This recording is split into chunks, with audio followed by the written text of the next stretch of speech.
고린도전서 15장 12절에서 19절 다 같이 함께 읽겠습니다.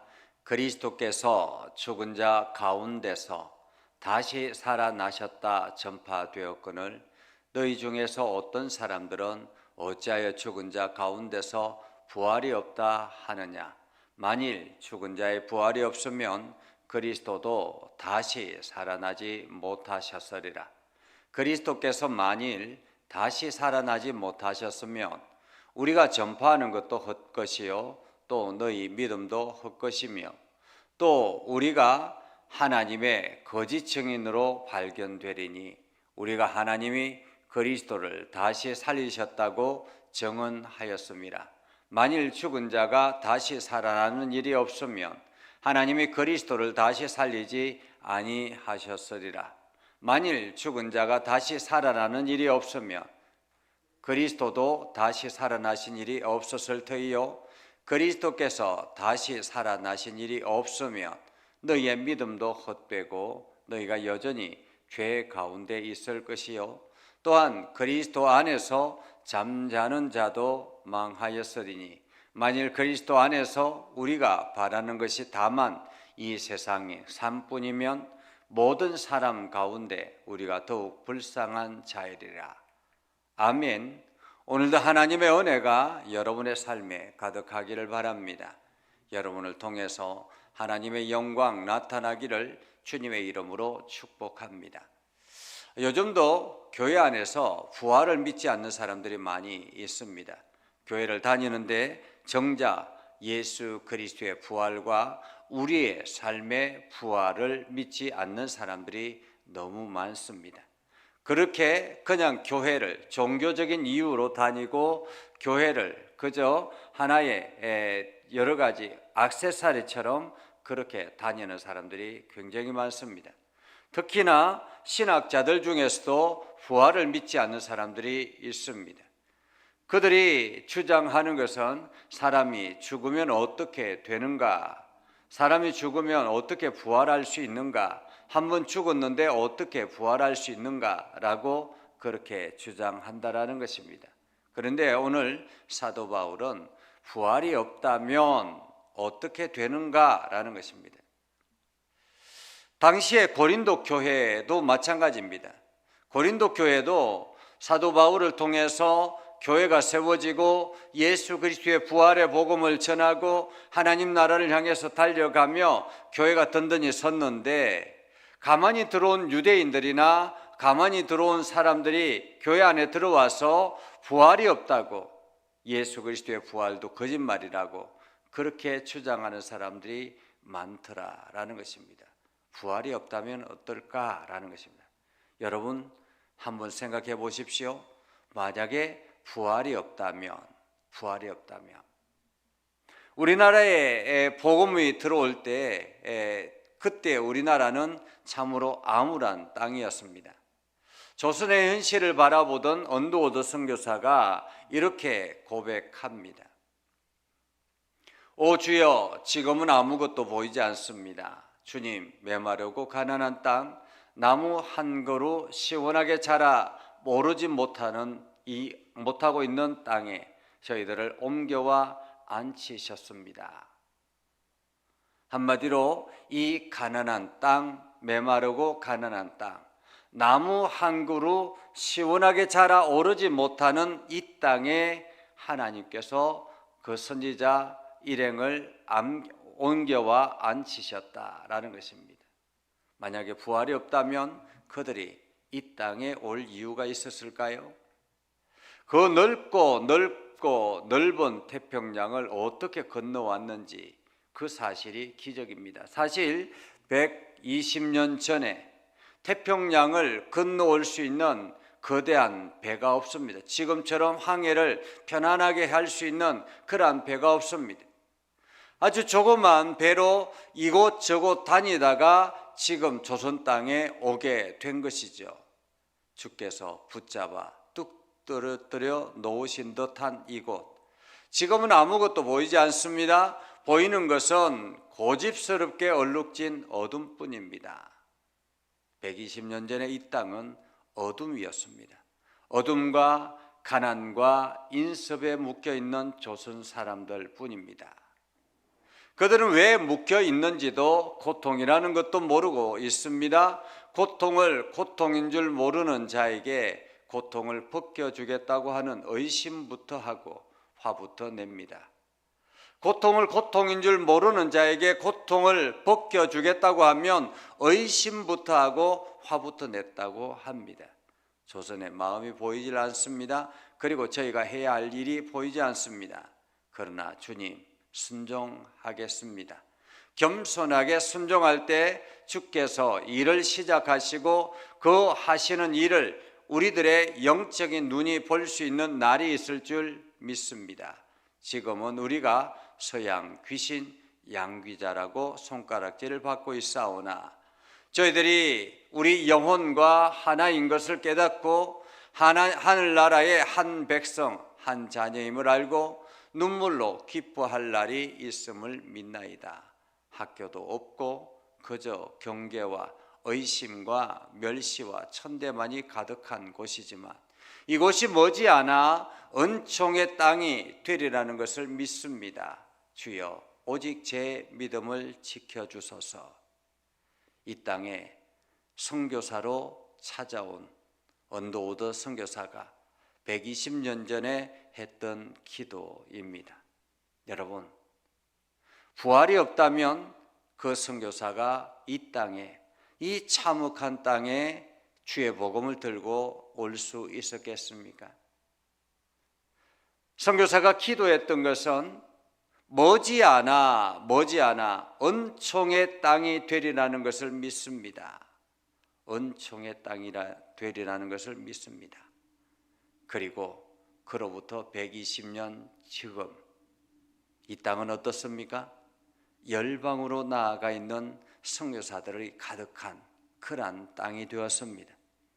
이 땅에 수많은 교회가 세워졌습니다. 밤하늘을 쳐다보면 십자가가 곳곳에 펼쳐져 있습니다.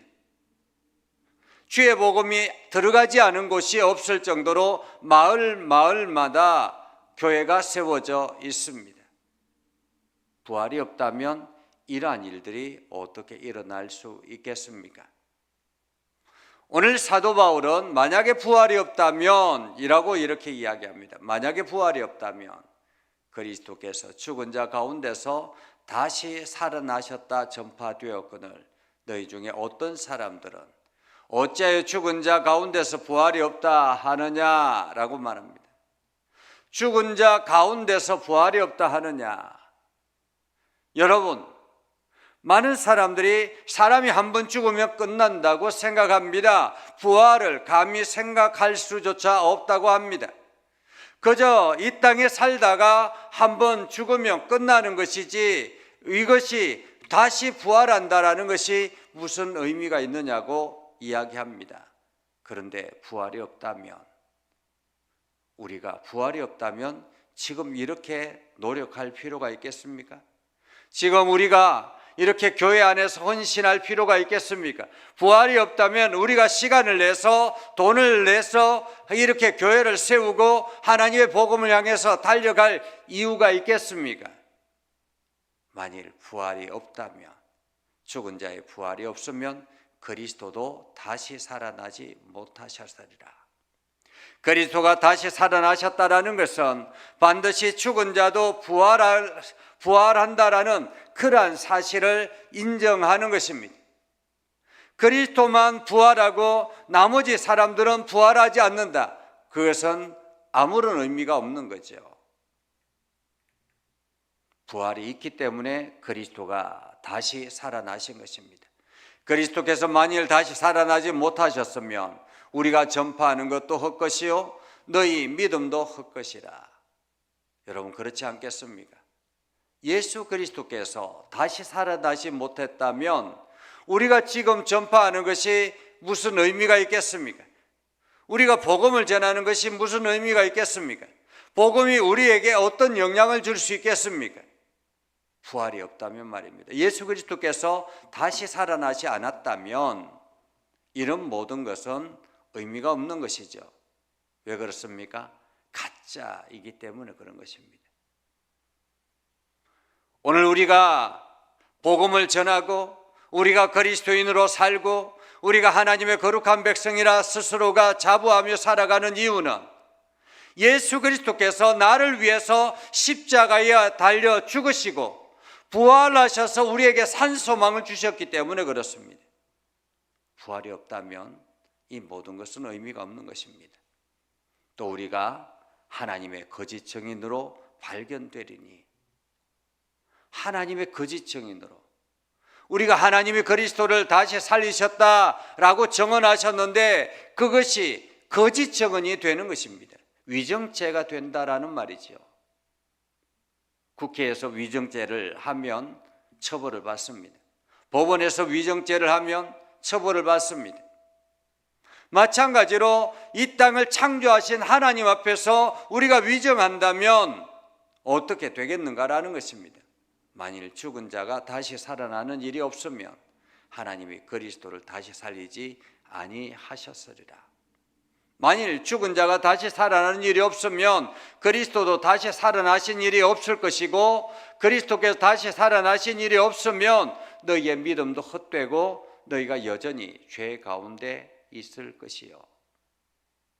여러분, 부활이 없다면 그리스도가 다시 일어날 일도 없었을 것이고, 그리스도께서 다시 일어나지 않았다면 우리의 믿음도 아무런 의미가 없는 것이고, 우리는 어떻습니까?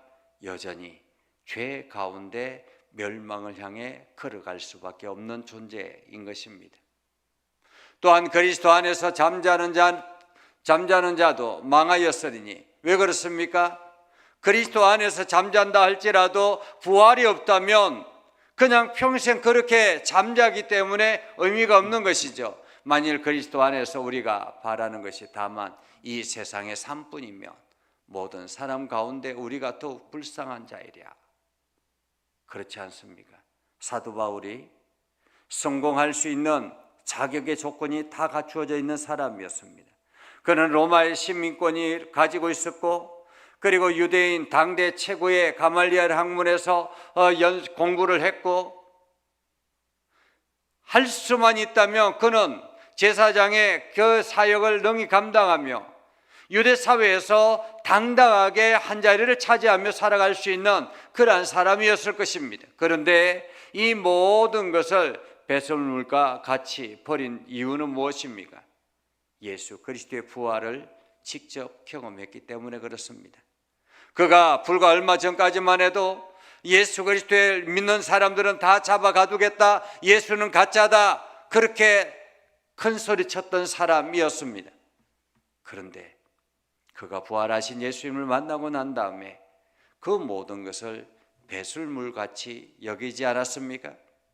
가족도 버리고 삶도 버리고 오로지 복음만을 위해서 이곳 저곳을 다니며 마치 나그네와 같이 그렇게 살아갔던 것입니다.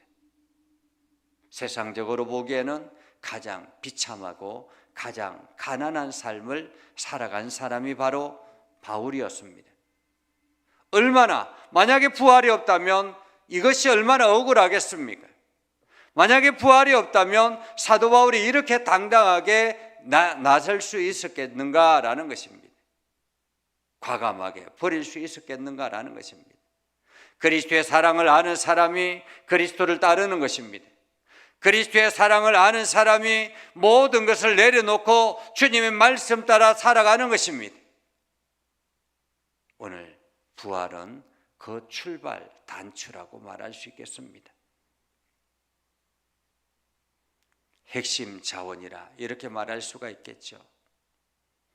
자동차의 핵심 자원은 엔진이라고 하죠. 그런데 요즘은 전기 자동차가 나와서 엔진이 아무리 좋아도 그 자동차를 컨트롤하는 칩이 없으면 무용지물이 되는 것입니다. 아무리 시동을 걸려고 해도 시동이 걸려지지 않는 것입니다. 칩이 망가지면 안 되는 것이죠. 그것처럼 오늘 그리스도의 부활은 바로 그러한 핵심 자원이라, 기독교의 핵심 자원이다 라고 말할 수 있습니다. 그냥 교회만 다니고 부활은 믿지 않는다. 그것은 어리석은 사람이지요. 오늘 하나님은 우리에게 부활의 산소망을 주신 것입니다. 여러분들이 예수 그리스도를 믿음으로 고백하고 오늘도 여러분들이 그 믿음의 길을 걸어가면 여러분은 반드시 이 땅에서 뿐만 아니라 나중에 하나님 나라의 하나님 앞에서 부활의 삶으로 나아가게 될 것입니다. 그 부활의 삶은 이 땅에서 비교조차 될 수 없는 아주 화려하고 아름다운 그러한 삶이 되는 것이죠.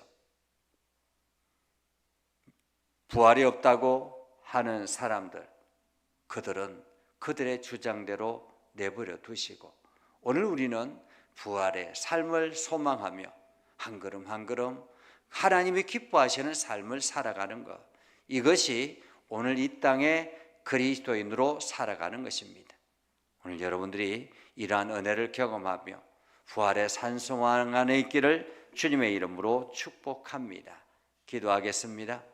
거룩하신 아버지 하나님, 오늘도 우리 가운데 함께 하시고 하나님의 은혜를 더하여 주셔서 우리가 부활의 산소망을 가지며 하나님 나라를 향해서 달려가게 해주심을 감사합니다. 하나님, 우리가 주의 말씀 의지하며 나아갑니다. 주님의 말씀에 순종하며 나아갑니다. 부활의 산소망을 가지고 마지막 때 하나님의 부름 앞에 설 길을 소망하는 마음으로 힘써 달려가려고 합니다. 하나님, 오늘도 저희들에게 힘을 더해 주시고 지혜를 더해 주시고 능력을 더해 주셔서 온전한 그리스도인으로 세상의 진리의 등대가 되게 하여 주시옵소서. 이 밤에 하나님 앞에 기도하는 모든 성도들 가운데 함께 하시고 저들의 기도를 들어 응답하여 주옵소서. 예수님의 이름으로 기도드리옵나이다. 아멘. 이제는 우리 구주 예수 그리스도의 은혜와 하나님 아버지 극진하신 사랑과 성령님의 감화 감동 역사 위로 교통하신 은혜가